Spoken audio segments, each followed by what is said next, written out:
everybody. Welcome to another episode of Hashing Out the Law. This is season 4. Today, my guest is Robert Mazer.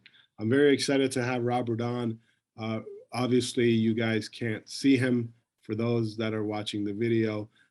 That's because of Robert's background. Robert spent 27 years as a special agent for the IRS in the Criminal Investigation Division. He was also in the Customs Service and a DEA. He's best known for his best-selling memoir, The Infiltrator, which was made into a movie starring Bryan Cranston, but I'm going to let Robert talk about that and then his new book. Hi, Robert. How are you? I'm fine. Thanks for inviting me. Thank you for being on, Robert. I'm actually very excited to have you on.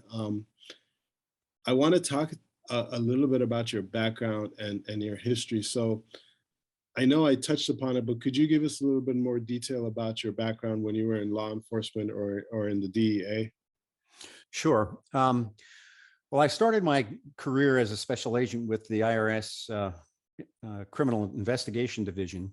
And while on that, working for that agency, I was on a joint task force that included IRS and Customs special agents. And the task force was designed for the purposes of going after the biggest money launderers servicing the Colombian cartels. And we had limited success in that for a little while and realized ultimately that we needed another tool in our toolbox. And that was the long-term undercover technique. So at that stage, I volunteered to be a long-term undercover agent. You can't be forced to do that. You go through a psychological testing barrage, which somehow I squeaked through and was selected, and then became one of about 25 candidates in an undercover school that I think really was, and I went through 2 undercover schools. Those really helped me. I don't think I would have made this journey without that support, because I had the opportunity of being mentored by some of the best former long-term undercover agents that ever did the job, including a friend of mine who his name is Joe Bastone, who the book and the movie Donnie Brasco is based on. But with the help of psychologists and trainers and long-term undercovers, I think I was taught an immense amount about what to expect when one attempted to live a double life, how to deal with people in an undercover capacity, how to establish a sound background personally and from a business perspective, and many other tricks of the trade, so to speak. And then I got a 1.5 years to put together one of the more sophisticated fronts that I think has been used in long-term undercover. With the help of 3 highly placed informants, I was embedded in real businesses. This is the infiltrator story now. And in that case, I was embedded in an investment company, a mortgage brokerage business. We had a air charter service with a private jet, a jewelry chain with 30 locations on the East Coast, and even a brokerage firm with a seat on the New York Stock Exchange. So I didn't have to be the best undercover. I was blessed with great trainers, leadership that gave me the opportunity to put the operation together properly, and then probably more luck than talent to get through 2 years of dealing with Pablo Escobar's Medellin cartel and infiltrate the Bank of Credit and Commerce, BCCI, which was then the 7th largest privately held bank in the world. After that operation was over, which as a lawyer, you know, the work doesn't start until the indictments are returned, and now you have to get ready for trial. So for 2 years, I prepared for and then testified in trials, the longest of which was 6 months. And in that case, being an attorney, I think you can appreciate what this might be for a witness, but I got on the witness stand in the middle of March and I got off in the middle of June. Wow. So I testified for every court day for 3 months. And when that was over, I was offered an opportunity to go to the Drug Enforcement Administration. They were interested in having me do another long-term undercover infiltration, this time into the Cali cartel and some figures within the Panamanian underworld. So I went through DEA training at Quantico, got the opportunity to put together a whole new identity with businesses. And and then embarked on that. And unfortunately, um, about a third of the way or less through that journey, um, unbeknownst to me at the time, one of my colleagues, a person who called himself a friend and a coworker, little did I know was already on the payroll of the Cali cartel, and he outed me while I was doing undercover work in many places, including Colombia and Panama, and almost got me killed. So that's kind of on the surface, the story of the betrayal, although I think in the betrayal, I tried to share with readers several layers of betrayal that I think that exist out there when it comes to the world of those who unfortunately sell their high-level money laundering services. In some cases, it's lawyers, bankers, financial service providers, and corrupt business people that enable the richest, most powerful people in the world, like Vladimir Putin, to have hundreds of billions of dollars in illicit proceeds that nobody can find. Right. Um, let's go back a little bit. I'm fascinated about your work with the Pablo Escobar. Well, not directly with him, but bringing down his cartel and then going to the Cali cartel. So your first book that you wrote, The Infiltrator, that was basically about your work bringing down or helping bringing down Pablo Escobar's organization on the financial side, correct? Yes. Now, I know you've probably been asked this question a lot, and I know you were trained for it, but with all that training, did you still feel scared while you were in your undercover life?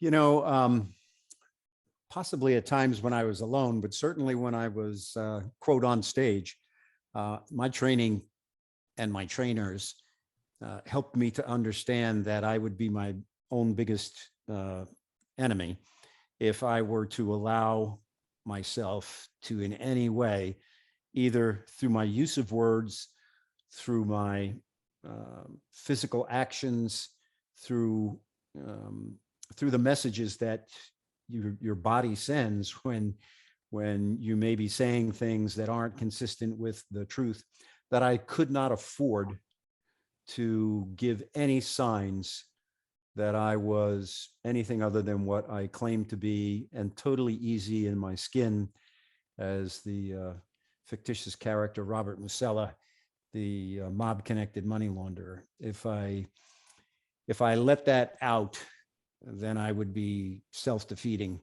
And I have to say, I think for the most part, I was able to do that. There were a couple of times when things got really close where I probably maybe gave a sign or two, but in those instances, the wrong word could have cost me my life.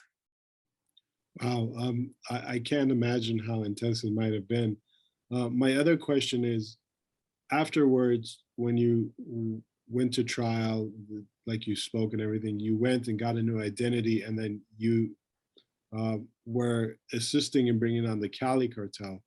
Now, for the listeners and the viewers, the Cali cartel was the second biggest cartel in Colombia after Pablo Escobar's. And obviously, after Pablo Escobar's cartel was brought down, then they were the biggest cartel. My question to you is, how were you able to forge a new identity and not be recognized? Because I'm assuming, I may be wrong, that the Cali cartel and Pablo Escobar's cartel, since you were undercover, might have had some run-ins with each other and seen the same people once or twice. Yeah, I principally dealt with the faction of the Medellin cartel led by Gerardo Moncada and Fernando Galeano. For your listeners who watch Narcos, the last two episodes of year one profile those two people. They were the principal managers of Escobar's routes. Moncada in charge of about 60% of the routes, and Galeano the balance. But they worked somewhat closely together because they grew up together. They knew each other all their lives, and it was 3 years after I surfaced as an agent before I stepped foot back in the cartel. And from the point in time in which I surfaced as an agent and a witness in the Medellin cartel matter, Gerardo Moncada had now been murdered by Pablo Escobar during the internal cleansing. Many of the people that I dealt with within the Medellin cartel, especially those close to Moncada, were murdered and no longer in play. But I didn't deal with anybody in the Cali cartel. I was strictly dealing with money brokers and drug traffickers who were extraordinarily high.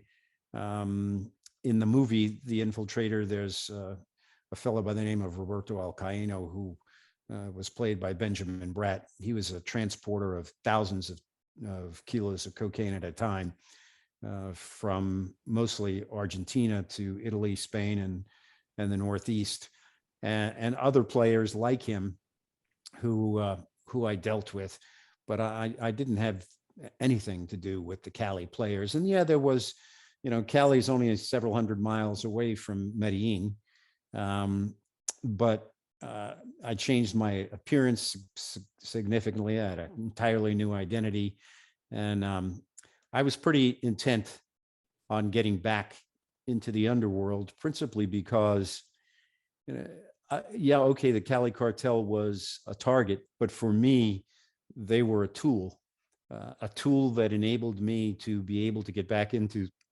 the money laundering circles.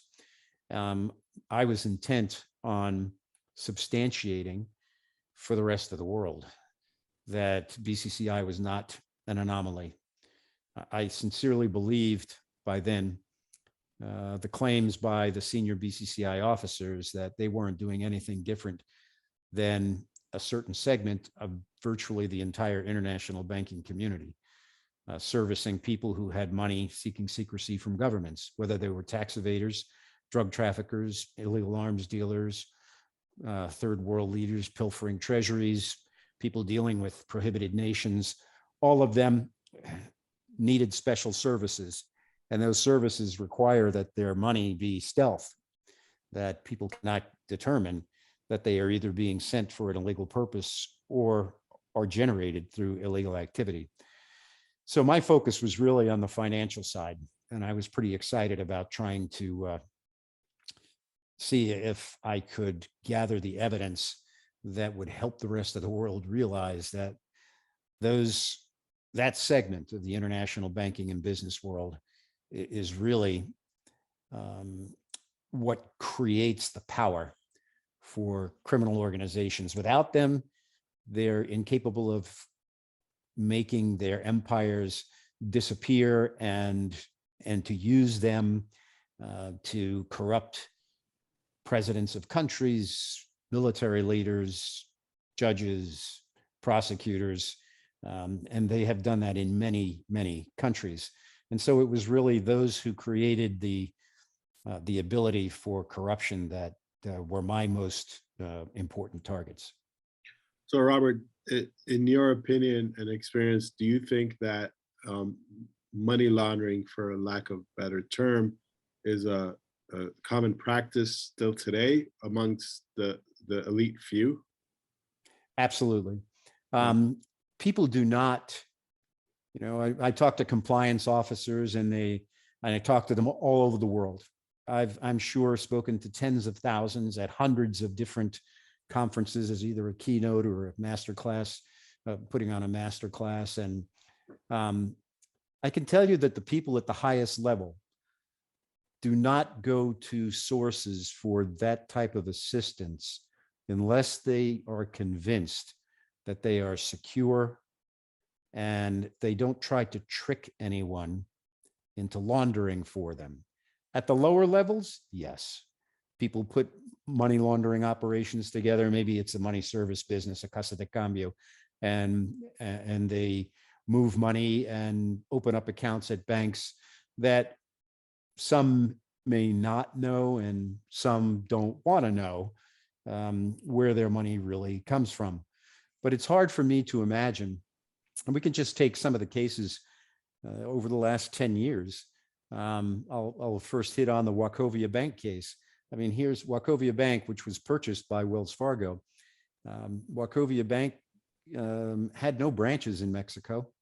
They established bank account relationships with money service businesses, Casas de Cambio, in Mexico, and they opened those up through their correspondent banking divisions because those are considered to be financial institutions. And they managed those accounts out of Philadelphia and Miami. So what did they do? They sent armored cars to Casas de Cambio to pick up pallet loads of cash that they drove back into the United States and went to counting houses, one of which was in San Diego, where bank employees counted the money out and deposited it to the accounts of those Casas de Cambio. Well, in a period of under 3 years, they actually repatriated from Mexico $14 billion. Now, being a money launderer, I can tell you that that money was in 5, 10s, and 20s. But if we make it a smaller package and suggest that it was all $20 bills, $14 billion transfers into 780 tons of $20 bills. So you tell me if it was a systems failure or an anti-money laundering compliance confusion that caused 780 tons of $20 bills to be brought across the border and back into the United States, credited to Casas de Cambio, many of which were located in the state of Sinaloa, the home of the Sinaloa cartel. Hard for me to imagine that that's the case. Wow, that's very interesting. I guarantee, well, you know better than I do, but I guarantee most people don't know about this stuff. Now, let's go back into your books, and let's talk about your current book, your most recent one, The Betrayal. You touched upon it a little bit. It's the story of when you were in the Cali cartel and you got betrayed by one of your own people that almost cost your life. Let's talk about that. What happened and what made you want to write that book? I was compelled to write that book because, at first I thought, it was just an amazing story about unfortunate corruption within the United States, because unfortunately, people from the United States have a tendency to think that corruption is mostly in other countries, that their leaders, that those people who are in law enforcement, are somehow taking a superior integrity pill, and they're not impacted by this stuff. But yes, they are. And life is a bell curve. Whether you happen to be Mexican, American, Colombian, life's a bell curve. And there are people who are going to be extremely good at what they do, and there's some that are going to be extremely bad at what they do, and there's a lot of people that are going to be in the middle. But as I wrote the story, I began to realize in my own mind that there were many, many layers of betrayal in this story. There's a betrayal by the segment of the international banking business and community that intentionally helps cartels, corrupt governments, many criminal organizations to turn their financial power into legitimate appearing businesses and enable them to do what they do, which is the United Nations on Drugs and Crime pegged the amount of money seeking secrecy each year at roughly $2 trillion. And of that 2 trillion, 400 billion from the sale of illegal drugs. If you go to the asset forfeiture website for the Department of Justice, and if you're familiar with the asset forfeitures that happen, of course, those are not just drug cases. Those are all kinds of cases, healthcare and otherwise. There's no year in which the US government can possibly claim to have seized even $1 billion in real bad guy money. I'm not talking about fines against banks where you punish shareholders for bad conduct of bankers. I'm talking about real bad guy money. Well, that's 1/4 of 1% of the 400 billion projected by the United Nations on Drugs and Crime to be seeking secrecy from governments every year. That is a betrayal of humanity that enables these criminal organizations to control 95% of the lives on this planet that have nothing to do with their criminal activities. And then I even looked further and I looked at the betrayal, in some senses, of ourselves. When I say ourselves, I mean the law enforcement, the regulatory, even the private sector collectively. We do something defined, I think, by others, including Albert Einstein, as insanity, by doing the same thing over and over again and expecting a different outcome. We've been fighting this war on drugs for many, many decades. There's more illegal drug proceeds and more illegal drugs floating around this planet today than there ever was before. There's something wrong with this formula. And as I looked at it, I really do believe that one of the Achilles heels are these high-level money launderers. And we cannot afford to slap their hands and have them pay fines. They need to go to prison. They need to go to prison for extensive periods of time. And we cannot afford to shy away from dishing out the most severe penalties for corruption. Just this past year, a story that probably not a lot of Americans paid much attention to, but the Drug Enforcement Administration Special Operations Division, which is a unit based in Virginia that I think is extraordinarily talented at what they do, but it's a very, very small elite unit working with similar units around the globe, began to identify a very, very important person who was helping a particular Mexican cartel. They only knew him through wiretaps and intercepted texts as El Padrino, the Godfather. Eventually, they identified the Godfather and they arrested him in California. He happened to be General Cienfuegos, the Secretary of Defense, the Minister of Defense for the entire country of Mexico. Yeah, I read about that. That was very interesting. Yeah, and what did we do as an as a country? Attorney General Barr caved in to appeals by the Mexican government, and especially the president of Mexico, who has his own history when it comes to allegations of corruption. And their claim was, you're violating the sovereignty of Mexico by what you're doing. You need to give him to us. We will fairly evaluate the evidence and we'll do the right thing. So we gave him back to the Mexican authorities. And in 30 days, they came to the conclusion that he'd never done anything wrong. And he was let go. To me, that's ridiculous.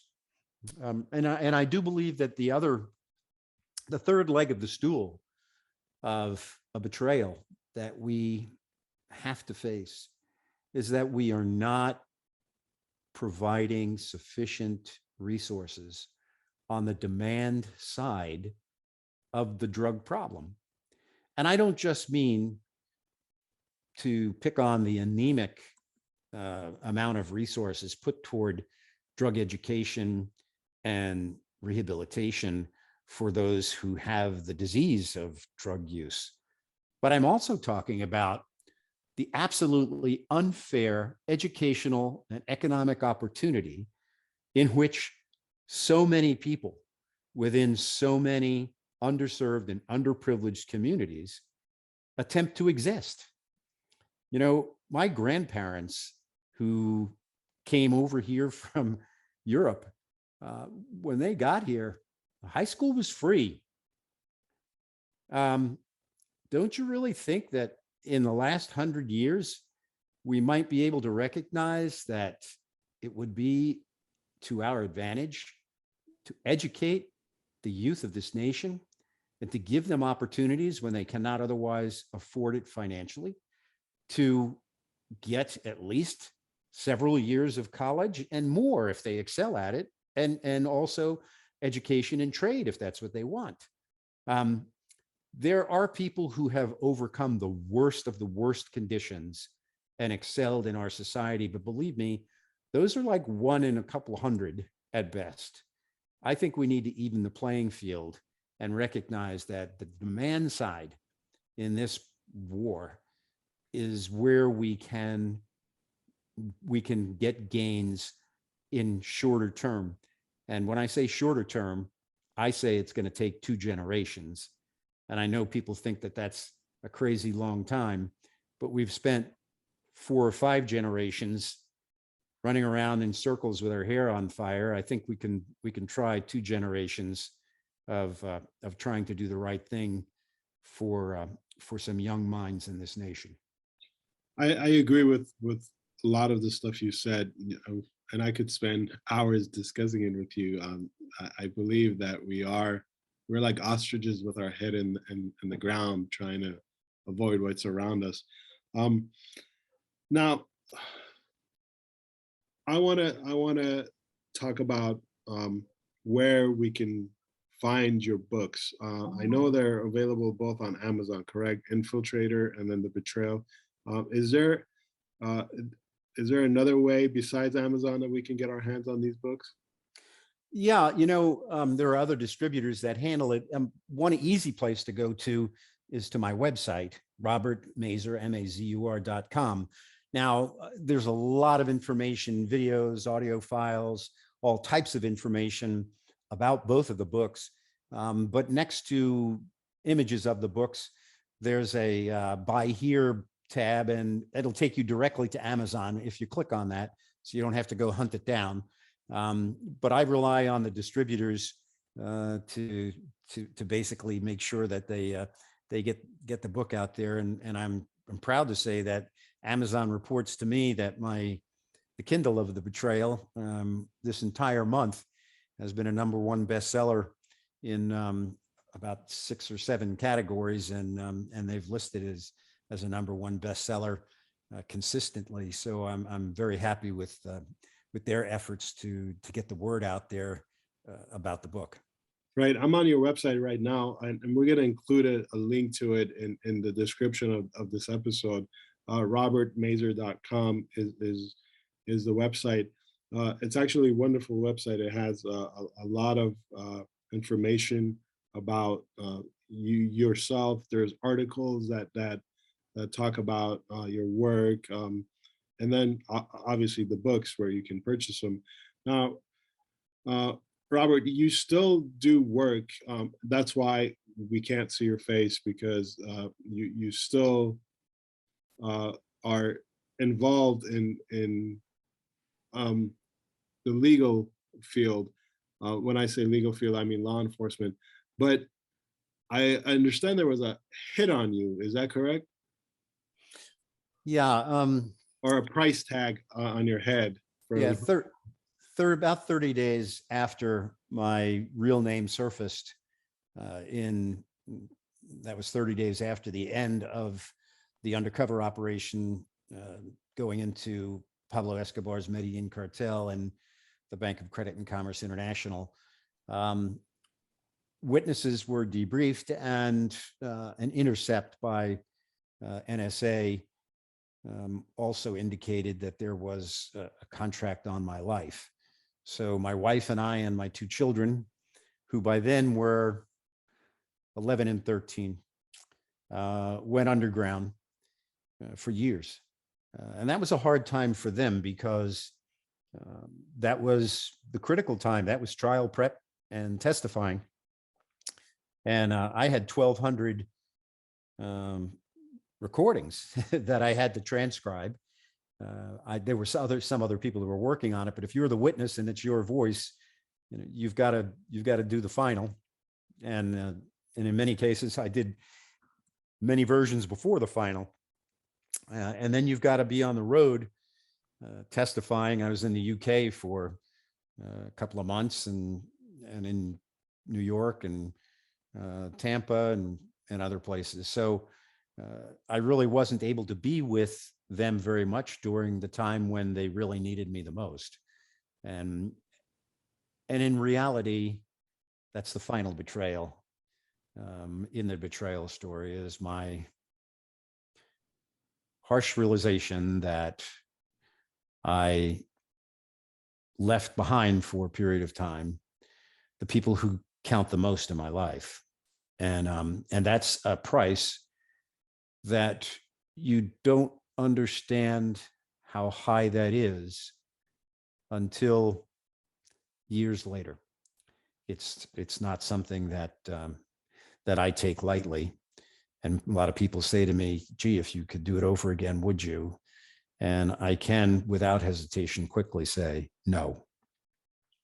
Right. I was going to say that the toll it must have taken on your personal life with your family and everything else. I mean, to be undercover for that long and then resurface and have to lead a double life and be away from your loved ones must have been psychologically a daunting task. And I don't think a lot of people are fit to do that. So uh, I'm in awe of what you've done, and I I I could pick your brain for hours and ask you so many questions, but I know that you're a very popular person and your time is very limited.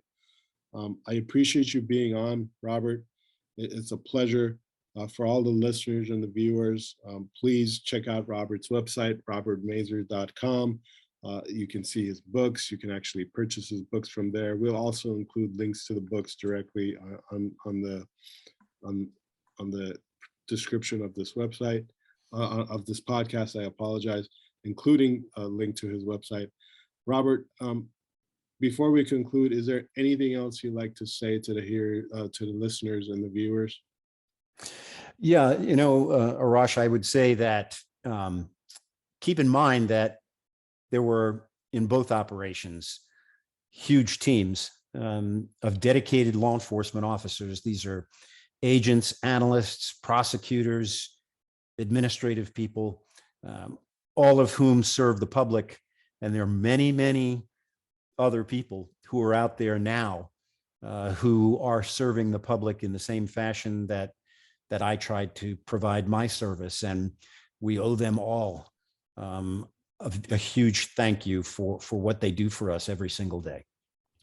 I agree with you. I agree with you 100%. I don't believe the general public understands all the work that's done by law enforcement. Law enforcement gets thrown under the bus a lot, but without them, I think this society would not be able to succeed the way it has. Again, Robert, I appreciate you for being on. Your story is fascinating to me.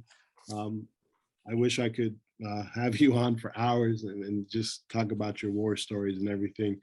But it was a pleasure to have you on, and I wish you luck for in everything you do. Well, thank you very much. Thank you for inviting me and for giving me an opportunity to share time with your listeners. My pleasure. Have a good day. Thank you.